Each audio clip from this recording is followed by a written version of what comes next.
Semana passada, então, começamos a falar sobre o reino de Deus, Jesus vindo estabelecer o seu reino esse que não é um reino terreno, com poderes seculares, até como os judeus esperavam que acontecesse, não era nada disso. E logo nos versículos seguintes, a partir do versículo 3 do capítulo 5, onde o Sermão do Monte começa a ser descrito, nós temos um trecho que costuma ser chamado de as bem-aventuranças. E começa Jesus a ensinar, e ele começa falando assim, do versículo 3 até o versículo 12, ele começa assim: bem-aventurados os pobres de espírito, porque deles é o reino dos céus. Bem-aventurados os que choram, porque eles serão consolados. Bem-aventurados os mansos, porque eles herdarão a terra. Bem-aventurados que têm fome e sede de justiça, porque eles serão fartos. Bem-aventurados os misericordiosos, porque eles alcançarão a misericórdia. Bem-aventurados limpos de coração, porque eles verão a Deus. Bem-aventurados os pacificadores, porque eles serão chamados filhos de Deus. Bem-aventurados os que sofrem perseguição por causa da justiça, porque deles é o reino dos céus. Bem-aventurados sois vós, quando vos injuriarem e perseguirem, e mentindo, disserem todo o mal contra vós por minha causa. Exultai e alegrai-vos, porque é grande o vosso galardão dos céus, porque assim perseguiram os profetas. Então veja que ele começa a usar essa expressão bem-aventurados, bem-aventuranças, como a gente fala, e a gente vê que Jesus está fazendo uma série de prescrições, né? Fazendo uma série de comportamentos que o cidadão do reino de Deus tem. Mas, por outro lado, as pessoas muitas vezes interpretam que essas prescrições, esses dizeres de Jesus, são dicas para que o homem tenha a felicidade. E aí, desse jeito, se você olhar por esse lado, vai achar que quem é pobre de espírito é simplesmente humilde. O que chora é porque está triste. O manso é aquele que não briga. Aquele que tem fome e sede de justiça é porque está sendo injustiçado. E aí vai. E você começa a colocar parâmetros humanos, parâmetros do nosso dia a dia, como se o que a gente sofresse aqui fosse o que nos forma para o céu. Tá, claro, várias experiências nossas nos ajudam sim a aumentar a fé, a aumentar a nossa paciência, a aumentar a nossa fidelidade, a nossa confiança. Claro, várias delas sim, mas não é uma troca, não é as regras, as bem-aventuranças não são as regras para a felicidade humana, até mesmo porque Jesus veio e cumpriu a lei, cumpriu toda a lei. Ele fez questão de dizer: eu não vim revogar a lei, mas eu vim cumpri-la. Mas ele não está lançando uma nova lei, não está lançando um arcabouço normativo do reino de Deus, mas ele está descrevendo características daquele que é o cidadão do reino de Deus. Então a gente precisa entender esta palavra bem-aventurança. Bem-aventurança, em algumas traduções mais antigas, foi traduzido do grego, é grego, né? A gente está no Novo Testamento. Aliás, grego porque já escreveram em grego o que Jesus falou, provavelmente em aramaico. Já era uma tradução. Então, as traduções da Bíblia mais antigas traziam a palavra beatitudes, né? E isso significa, ou se origina do latim beatus. Outras traduções, né, usam a palavra macarismos. Macarismo eu nunca ouvi falar não, viu? Deve ser uma tradução bem antiga.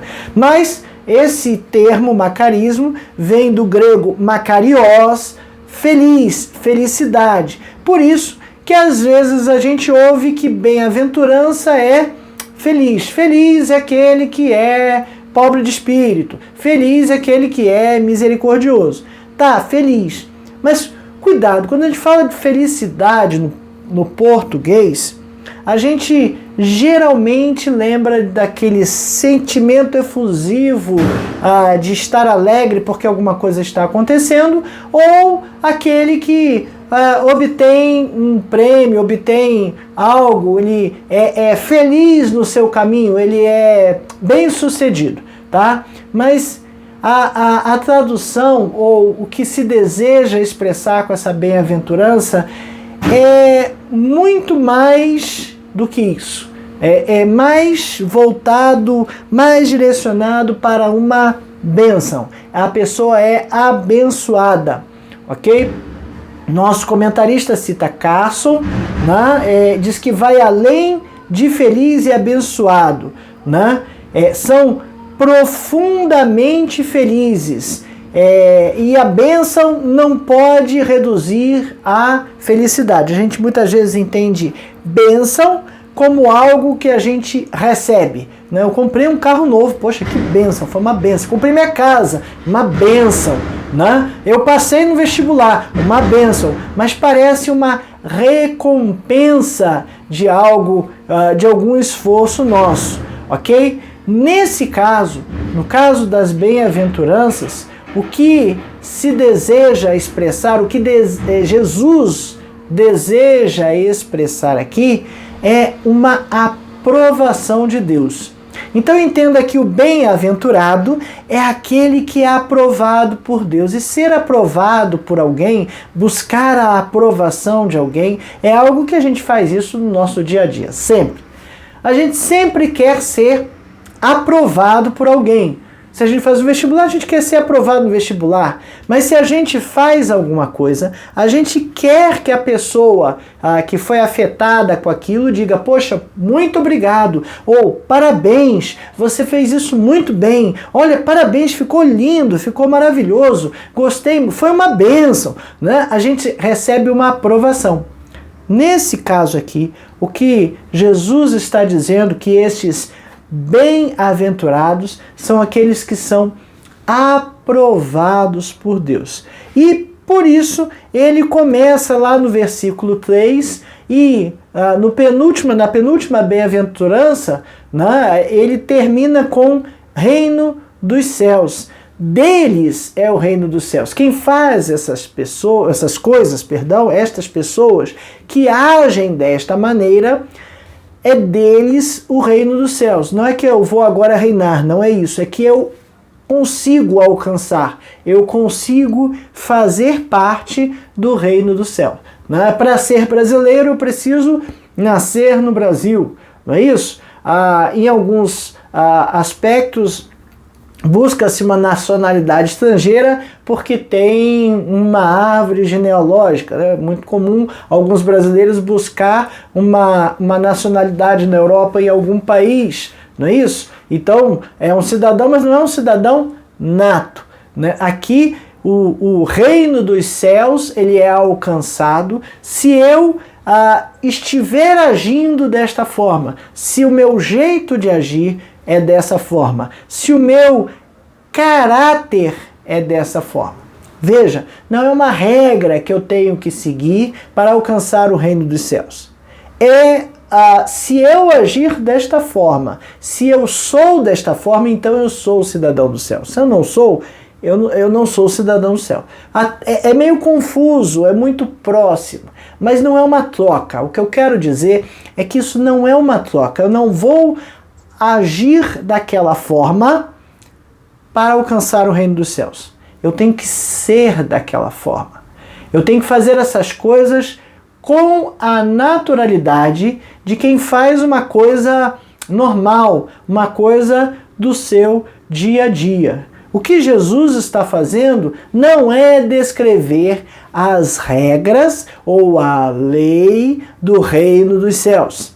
O que Jesus está fazendo é descrever quais são as características do cidadão do céu.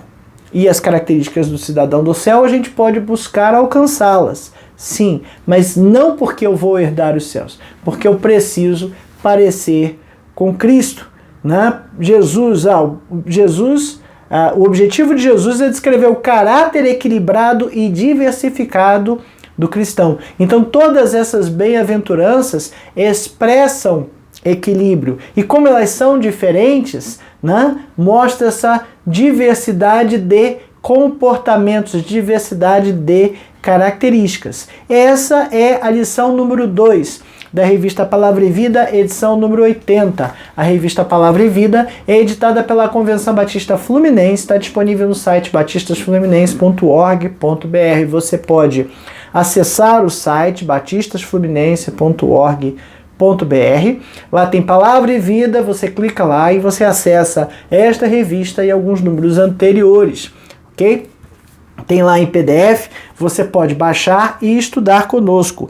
O título desta revista é O Reino e o Monte, fazendo a referência ao Sermão do Monte e o Reino dos Céus. A cidadania do Reino e o Sermão do Monte. E foi escrita pelo pastor Luciano Conzendei. E nessa lição de número 2, o tema é O Caráter Cristão. E está lá em Mateus 5, de 3 a 12, que é o nosso texto básico. Nosso objetivo, então, é entender o comportamento, o caráter, como é o cidadão dos céus, ok? Para isso, vamos explorar cada uma destas bem-aventuranças. O nosso autor colocou aqui como título: Discípulos, Qualidades Espirituais e Bênçãos Prometidas. Veja que Jesus estava ensinando para os seus discípulos. Ele estava com os discípulos ali, viu que tinha discípulos e sentou-se para ensinar aos discípulos. E pessoas que não eram seus discípulos estavam ouvindo. Então ele estava falando das características do cidadão do céu e estava falando para aqueles que não eram cidadãos do céu, para aqueles que não eram do reino de Deus, quais as características que eles deveriam ter, viver, para ser iguais a Cristo, ou para ser semelhantes a Cristo e poder herdar o reino dos céus. A primeira delas já está ali no versículo 3. Os humildes de espírito, ou na versão que eu li, os pobres de espírito. Então, muitas vezes, a gente ouve essa expressão humildes de espírito ou pobres de espírito associada à humildade, mas não é humildade comportamental. Não é isso. O pobre de espírito também não quer dizer ser uma pessoa humilde não vou pedir muita coisa a Deus, eu vou pedir só pouca. Não é isso. Não tem nada a ver com isso. O pobre de espírito ou humilde de espírito é aquele que reconhece a sua condição perante Deus. E por reconhecer a sua condição perante Deus, sabe que o ser humano está, como diz aqui o nosso autor, em falência espiritual. Olha, Deus nos deu a salvação de graça. Pela graça sois salvos. Por que Deus nos deu a salvação de graça? Porque eu nunca conseguiria alcançar. Então, espiritualmente, perante Deus, não tem nada que eu possa fazer para alcançá-lo. Nada vai fazer com que o meu espírito alcance Deus. Nada partindo de mim, né? Claro, Jesus nos dá acesso ao Pai, Ele nos leva ao Pai. Mas eu não consigo alcançar. E a ação, o movimento, a coisa partindo de mim, não vai alcançar a Deus. E a gente precisa ter esta consciência. A consciência de que nós não somos nada. Espiritualmente, não temos nada de bom. Nada de bom depois da salvação. A gente tem a salvação até Jesus, né? Tem a referência, né? Se tu olhares, Senhor, para dentro de mim, nada encontrarás de bom. Mas se a gente é convertido, a gente já tem Jesus em nosso coração. Mas nós, por nós mesmos, precisamos ter consciência de que espiritualmente somos falidos perante Deus. Não somos nada, somos perdidos. Já estamos condenados se não temos salvação. Esse esvaziamento próprio. A esse esvaziamento próprio é que ele chama de humildes de espírito. Olha que o nosso autor colocou vários adjetivos, né? Esvaziamento do senso de justiça própria. Deus não me mandou para o céu, então eu estou injustiçado. Não, é justiça. Eu não mereço. É graça. É graça. Graça é favor imerecido. Né? Autoestima moral. Esvaziamento da autoestima. Antes eu sou muito bom, porque eu sou um homem decente, eu sou um homem bom, eu faço bem a tudo e também sou humilde. Bota humildade nisso, né? Esvaziamento dessa autoestima moral. Eu sou um pobre pecador. Eu não consigo acertar em nada por mim mesmo. Eu não tenho uma moral boa que agrade a Deus ou que consiga agradar a Deus. Né? É esvaziamento da vanglória pessoal. Eu fiz, agora eu acertei, olha como eu fui abençoado nessa escolha. Não, é esvaziamento de tudo isso. A humildade de espírito, pobre de espírito, é esvaziamento. Aquele que consegue se esvaziar sabe que perante Deus nós estamos sempre errados e por isso nós precisamos de um arrependimento sincero. Arrependimento sincero. Lucas 18, de 10 a 14, Jesus está contando uma parábola ali, a parábola do fariseu e do publicano. Eu vou ler do 9 ao 14. Propôs também esta parábola a alguns que confiavam em si mesmos, por se considerarem justos, e desprezavam os outros. 2 homens subiram ao templo com o propósito de orar, um fariseu e o outro publicano. O fariseu, posto em pé, orava de si para si. Ele não orava para Deus, ele orava de si para si mesmo. E desta forma: ó Deus, graça te dou, porque não sou como os demais homens, roubadores, injustos e adúlteros, nem ainda como este publicano. Jejuo 2 vezes por semana e dou o dízimo de tudo que ganho. O publicano, estando em pé longe, não ousava nem ainda levantar os olhos para o céu e batia no peito dizendo: ó Deus, sê propício a mim, pecador. Digo-vos que este desceu justificado para a sua casa, e não aquele. Porque todo o que se exalta será humilhado, mas o que se humilha será exaltado. E a bem-aventurança do versículo 3 fala o quê? Bem-aventurado este pobre de espírito, este que reconhece a sua condição de miserável pecador, sabe que não merece nada de Deus e se coloca nesta posição de arrependimento. Sabe por que ele é bem-aventurado? Sabe por que ele é abençoado? Porque deles é o reino dos céus. O reino dos céus é formado por pessoas que conhecem a sua condição e sabem como se portar na frente de Deus, sem pedir nada, sem exigir nada, porque não exigimos nada.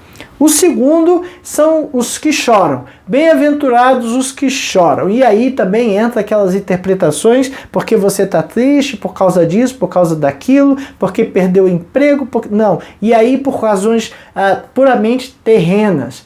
Mas olha, esse choro aqui não é um choro de eu estar passando dificuldades. Esse choro aqui é o choro da consciência de que eu sou pecador. E por eu ser pecador, e por eu ser indigno, não, por eu ser pecador eu sou indigno, e por ser indigno eu estou perdido. Esta tristeza do próprio pecado é que se refere aqui. Os que choram, sabe? Eu choro por quê? Porque eu sou pecador. Eu me reconheço na posição de pobre de espírito, de não tenho valor nenhum, não tenho nada de bom para fazer, eu não faço nada de bom para agradar a Deus. Eu tenho a salvação em mim, eu tenho o Salvador morando comigo, o Espírito Santo de Deus que habita em nosso coração, mas eu, por mim mesmo, não consigo fazer nada de bom. E porque eu não consigo fazer nada de bom, eu peco, e porque eu peco, eu choro. Eu choro de pesar pelo pecado que eu cometi. Quando eu peco, realmente consigo estar sentir esse pesar, aquele choro que vê a tristeza em si mesmo, a tristeza daquilo clara, vamos lá, a tristeza de não conseguir fazer ou de não ter feito o correto, né? Profeta Isaías 6:5, lá em Isaías 6, ele cita o 6:5, mas eu prefiro ler de 1 a 7, Isaías está vendo uma visão. Olha o que acontece, a visão de Isaías do seu chamamento. No dia da morte do rei Uzias, eu vi o Senhor assentado sobre um alto e sublime trono, e as abas de suas vestes enchiam o templo. Serafins estavam por cima dele, cada um tinha 6 asas, com 2 cobria o rosto, com 2 cobria os pés, e com 2 voava. E clamavam uns aos outros, dizendo: Santo, Santo, Santo é o Senhor dos Exércitos, toda a terra está cheia da sua glória. As bases do limiar se moveram à voz do que clamava, e a casa se encheu de fumaça. Então disse eu: ai de mim!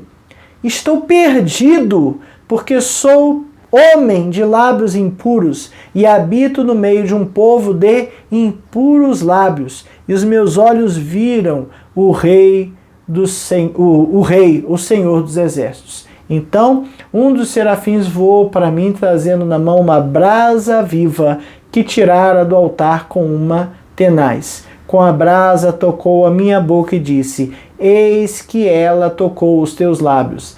A tua iniquidade foi tirada e perdoado os teus pecados. Agora você é digno de estar na presença de Deus. Olha como Isaías entendeu, como você é digno de estar na presença de Deus, é comentário meu. Olha como Isaías viu a situação e como ele ficou desesperado. Estou perdido. Ai de mim! Eu sei o meu próprio estado. Eu estou no estado de pecado. Eu sou pecador. Tudo bem, eu peço perdão a Deus. Jesus morreu por mim para perdoar os meus pecados, mas eu preciso pedir perdão dos meus pecados. Eu preciso ter consciência do meu pecado. Eu preciso verbalizar e eu preciso tentar mudar, mas eu não consigo, eu erro. Eu erro o tempo todo e por isso eu choro. E Jesus disse, sabe o quê? Bem-aventurados os que choram. O que vai acontecer com os que choram? Eles serão consolados.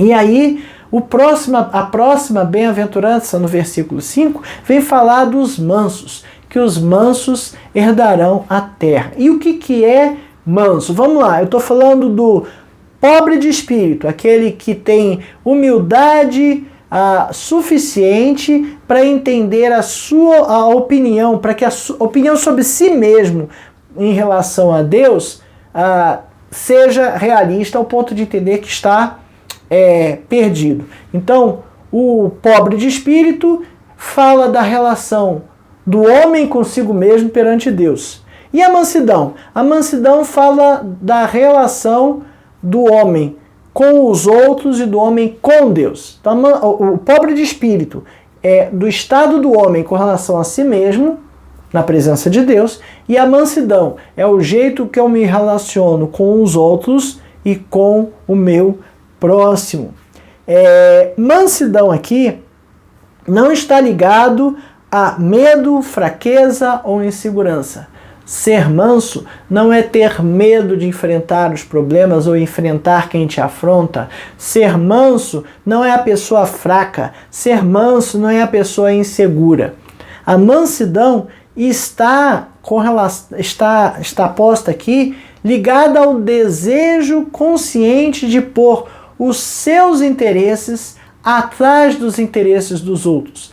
A mansidão é aquela história do andar 2 milhas quando pedem uma, de dar à esquerda quando te baterem na direita, de dar a túnica quando te roubarem, enfim, de dar a outra peça, né, terem o manto, a túnica quando te roubarem o manto, enfim, é aquela história do eu não quero, eu não posso, eu não vou criar dificuldade para ninguém. Eu não posso fazer coisas que afrontem os outros. E se eu estou sendo afrontado, deixa para lá. Eu não tenho que ter privilégios, eu não tenho que ter benesses. Ah, mas eu fiz aquele programa especial na igreja. Ninguém falou nada. Tá, e daí? Não era para falar mesmo não. Quem tinha que falar alguma coisa era Deus. Ele vai falar o seu coração, não vai falar nada, mas ele está vendo e tudo te recompensa, né? Então veja, é muito fácil ser manso quando os outros estão sendo afetados. Agora, quando o meu direito, o meu limite, as minhas coisas são afetadas, aí a gente não é muito manso não, né? Aí a gente começa a ficar meio irritado, mas não. O que Jesus está falando é que os mansos herdarão a terra. Manso é aquele que aprendeu a deixar as coisas nas mãos de Deus.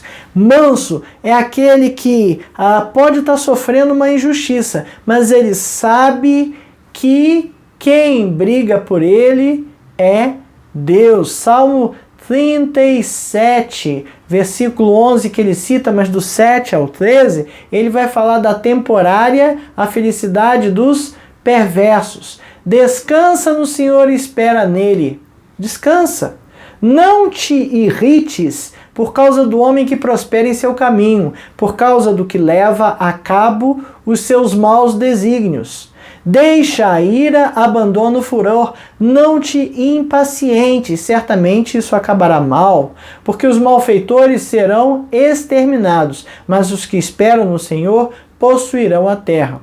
Mais um pouco de tempo e já não existirá o ímpio. Procurarás o seu lugar e não o acharás. Mas os mansos herdarão a terra e se deleitarão na abundância de paz. Trama o ímpio contra o justo, contra ele ringe os dentes. Ri-se-á dele o Senhor, pois ver estar aproximando o seu dia. Sabe que coisa mais interessante? Jesus está falando de alguns conceitos do reino de Deus, que parece ser um conceito novo, o reino de Deus, mas o cidadão do reino de Deus tem características antigas. Veja que eu citei Isaías, veja que eu estou citando Salmos, e a gente vai ver outras passagens do Antigo Testamento que já falava isso, né? Manso, esse aqui é aquele que é paciente com as coisas, é aquele que sabe deixar as coisas nas mãos de Deus. Eles se deleitarão em abundância de paz, né? O que é manso tem paz, sabe que não adianta, que não é o caso tentar correr atrás das coisas para não brigar, não perder as brigas, ok?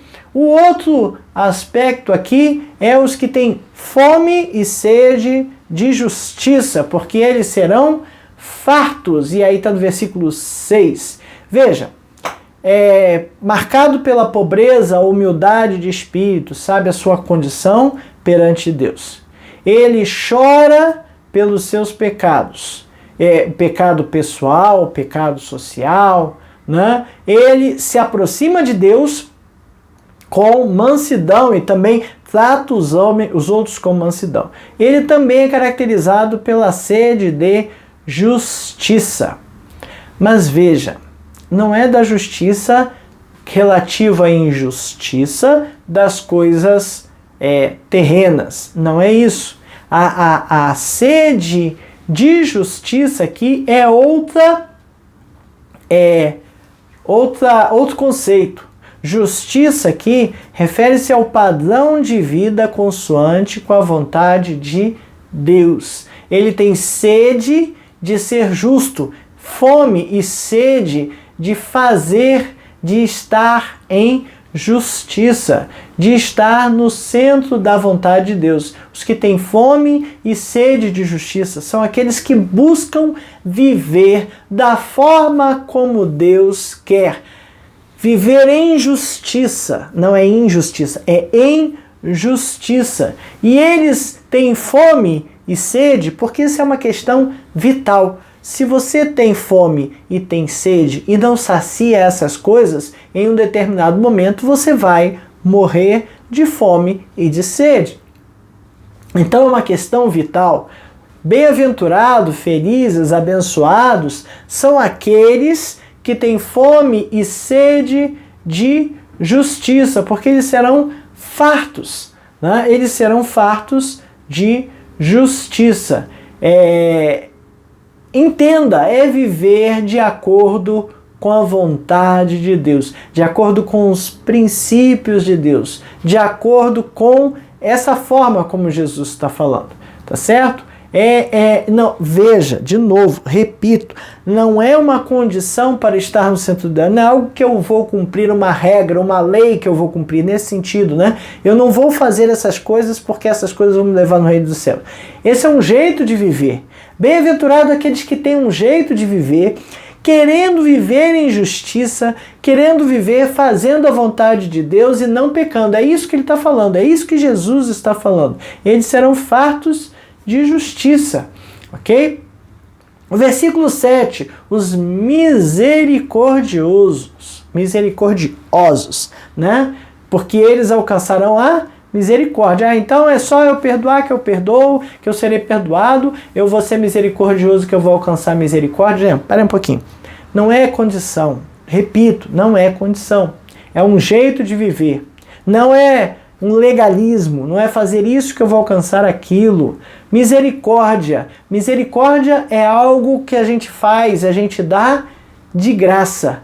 Misericórdia é algo que eu dou para alguém que não merece. Porque se ele merecesse, não era misericórdia, era pagamento. Confere? Concorda? Entendeu? Misericórdia é o que eu tenho de alguém que não merece aquilo que eu vou dar. Isso é misericórdia. E quem precisa de misericórdia é uma pessoa que está perdida, condenada. Eu não tenho para onde sair porque eu vou ter que pagar por isso. Eu vou ter que fazer isso. E não há misericórdia. Mas se houver misericórdia, então eu não tenho que pagar por isso. Então misericórdia é nesse sentido. E a misericórdia, como o nosso autor coloca, está ligado a um sentimento de angústia e ao abatimento. Por quê? Se eu preciso de misericórdia, eu preciso ser perdoado de alguma coisa, é porque eu não vou conseguir pagar. Eu não vou conseguir alcançar. Né? Resposta induzida pela situação de infidelidade e desamparo. Qual é a resposta de Deus misericordiosa? É a graça. Eu, como pecador, não consigo alcançar a salvação. E aí Deus nos dá misericórdia. As misericórdias do Senhor se renovam a cada manhã e são a causa de não sermos consumidos. Por quê? Porque o que eu mereço é ser consumido, exterminado, estalhaçado pelo poder de Deus. Por quê? Porque eu, pecador, não consigo.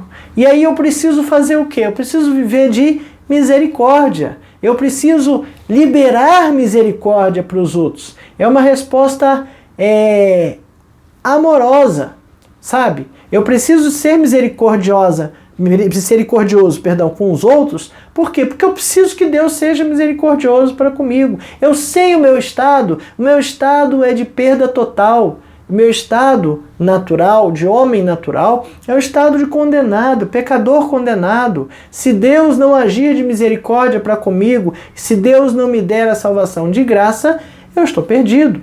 E eu preciso agir com os outros da mesma forma, porque foi assim que Deus agiu comigo. Foi assim que Deus fez comigo.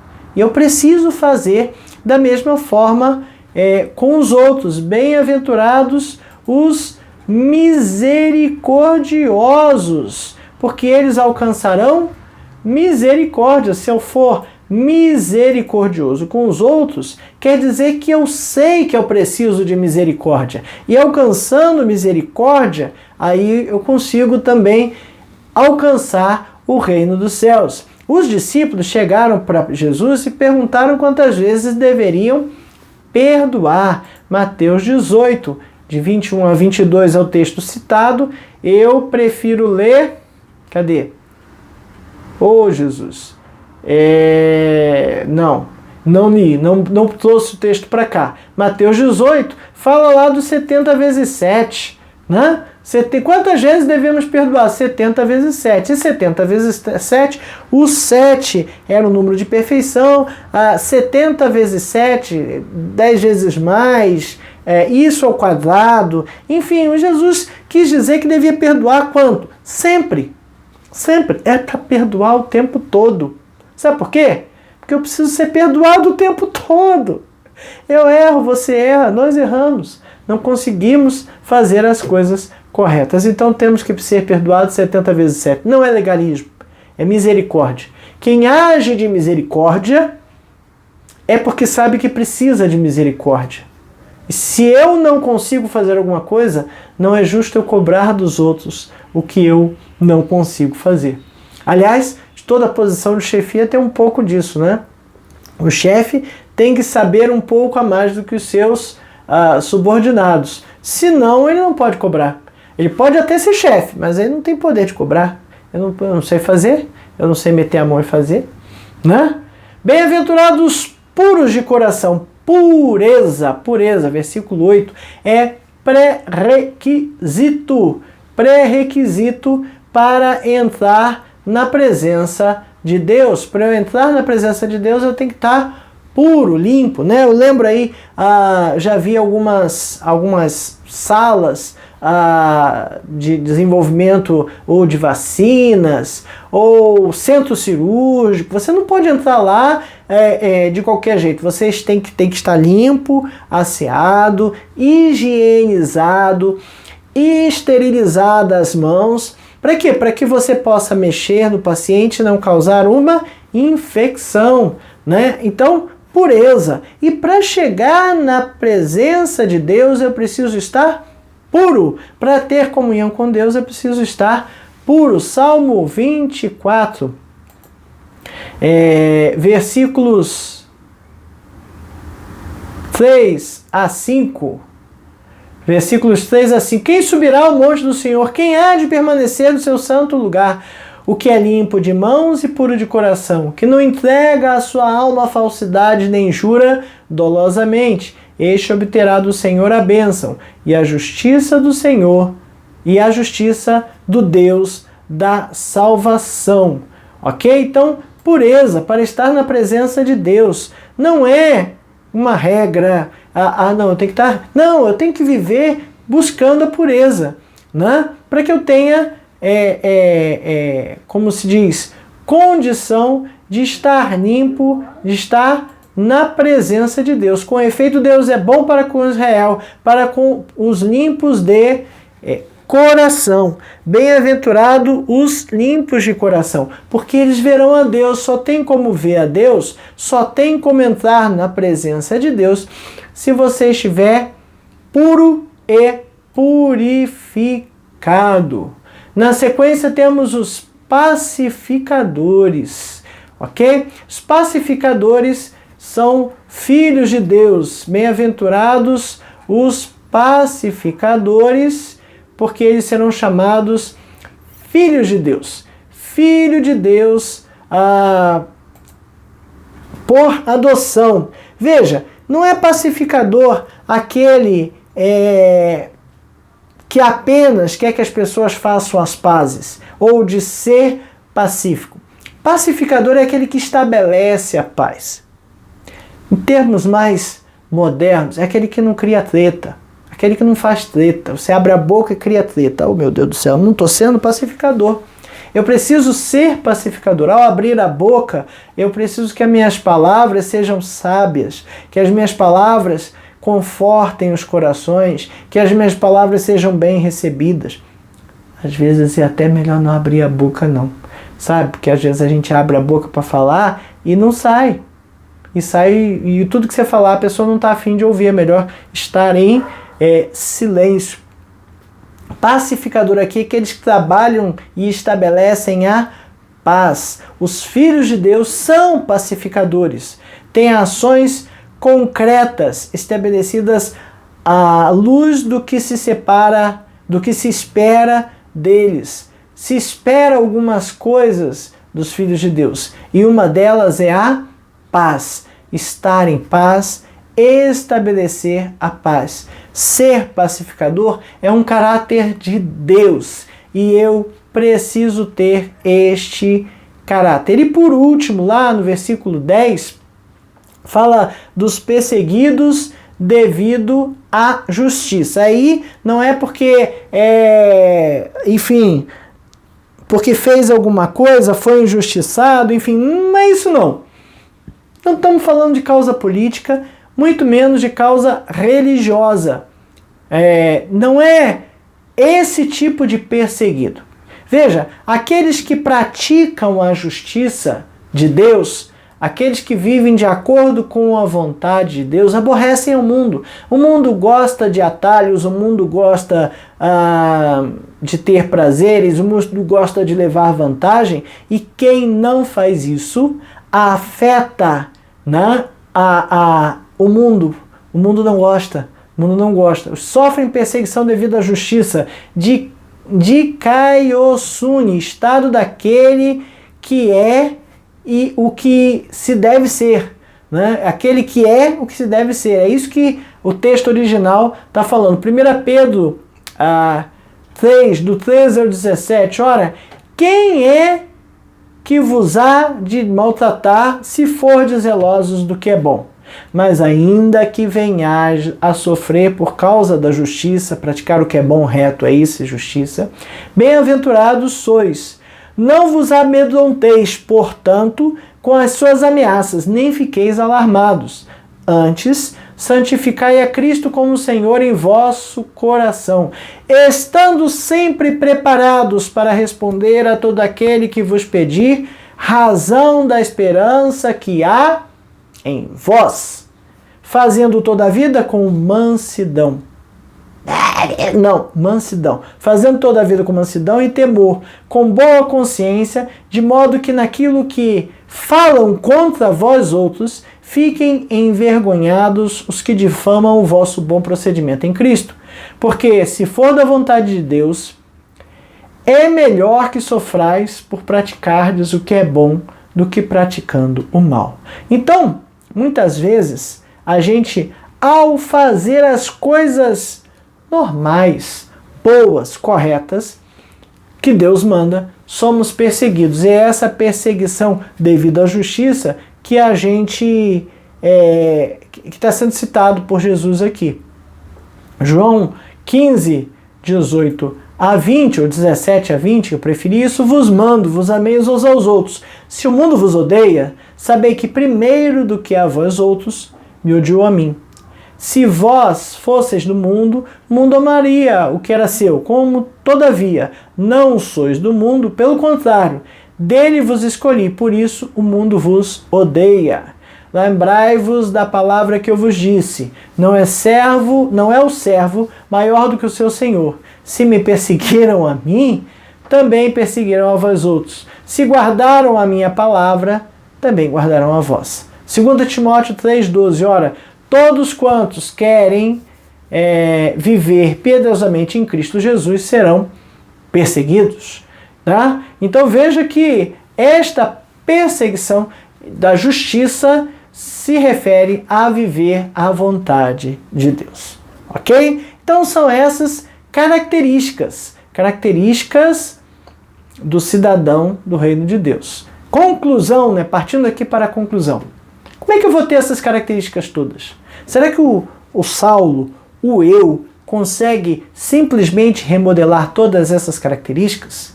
Ou tem tanta coisa errada que era melhor morrer e nascer de novo? Calma, não estou falando de morrer fisicamente, né? Eu preciso que o velho homem morra e nasça um novo homem. E esse novo homem precisa reconhecer todas essas coisas. A gente tem que reconhecer essa necessidade. Eu só consigo alcançar este caráter cristão se eu for uma nova criatura em Cristo. O novo nascimento é crucial. Por isso que a gente chama de conversão. O que é conversão? Mudar de direção. A gente está vindo numa direção e a gente se converte. E aí a gente vai para outra direção. A direção do cidadão do reino de Deus é contrária, 180 graus contrária à direção do cidadão do reino do mundo. É isso que essas bem-aventuranças estão expressando. É isso que Jesus quis dizer. Ele quis mostrar qual era o caráter do cidadão do reino de Deus. Veja,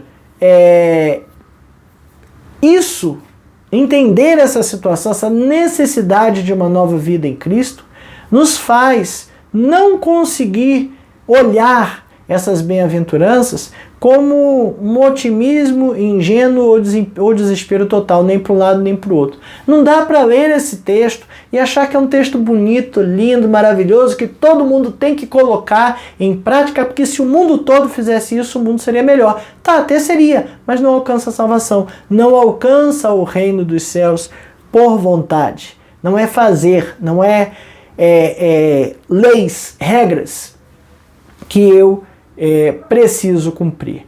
Como eu falei, né, Jesus proferiu este sermão para os seus discípulos, mas também para aqueles que queriam se tornar discípulos, aqueles que estavam seguindo ali, andando perto. O padrão de Jesus, e eu já falei isso outras vezes, é um padrão elevadíssimo. É elevadíssimo. E ele não fez o padrão só para os discípulos. Quem não é discípulo, então não precisa ser, agora quem ser. Não, esse é o padrão do cidadão do reino dos céus. É o padrão que o ser humano, como um todo, precisa buscar alcançar. É um padrão elevado? É, mas a gente precisa buscar sempre esse padrão. Estamos diante de uma fonte inesgotável de riqueza, expressa em palavras simples, mas ideias profundas. E aí a gente precisa viver para a glória de Deus, para pensar e agir. Bom, a gente viu aqui as características dos discípulos de Cristo, aqueles que são cidadãos do reino de Deus. E eu preciso parar e pensar se eu tenho todas estas características. Será que eu tenho todas estas qualidades espirituais? Ou será que eu teria que trabalhar algumas delas? Quais são? Com certeza eu tenho que trabalhar. A perfeição ninguém alcança, ou ninguém consegue alcançar, mas a gente precisa buscar alcançar a perfeição. Eu preciso trabalhar. Quais serão as características ou qualidades espirituais, que eu mais preciso trabalhar, são mais urgentes? Dá uma pensada aí. Quais são as suas qualidades espirituais que precisam ser trabalhadas? Quais são as minhas? Segundo,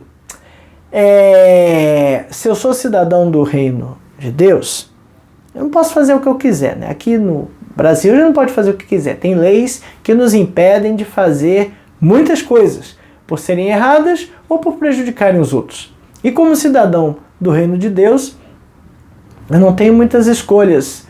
Tem escolhas que eu não posso fazer, né?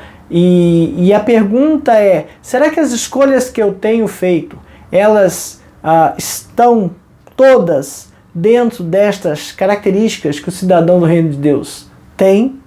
Será que elas são aprovadas por Deus? Será que eu peço a Deus apoio para decidir? Ou não? Precisamos pedir. O padrão de Deus, terceiro, estabelecido por Jesus, é para os filhos de Deus, para os que pertencem ao reino de Deus. Ao olhar para a minha vida, será que eu consigo ver claramente a manifestação desses padrões? Ou será que não? Ou será que tem algumas coisas aí que estão muito erradas? Eu não estou sendo muito manso, não. Olha, eu acho que, poxa, tinha que ser mais humilde, né? Tem que trabalhar algumas coisas? Eu tenho que trabalhar algumas coisas, com certeza eu tenho. Todas essas características também podem estar em níveis diferentes. Eu posso estar no nível superficial ou no nível até um pouco mais aprofundado. Eu tenho que trabalhar todas elas. O que eu preciso trabalhar? Eu preciso entender isso do fundo do meu coração. para que eu consiga cada vez mais ser cidadão do reino de Deus. Estar parecido com um padrão. Quando a gente fala de padrão, a gente fala de uma unidade de medida exata e precisa. Você vai comprar tecido, tem uma régua lá que o vendedor usa para medir 1 metro, né? E ele tem que medir de 1 metro para mais, que 1 metro para menos não dá. Mas se você precisar de 3 metros exatos de tecido, vai ser muito difícil alcançar aquele padrão, porque aquele metro é o padrão. Esse é o padrão de Deus, são as características do cidadão do reino de Deus. Que Deus nos ajude, tenha misericórdia de nós, para que consigamos trabalhar e alcançar esse padrão sempre. Amém?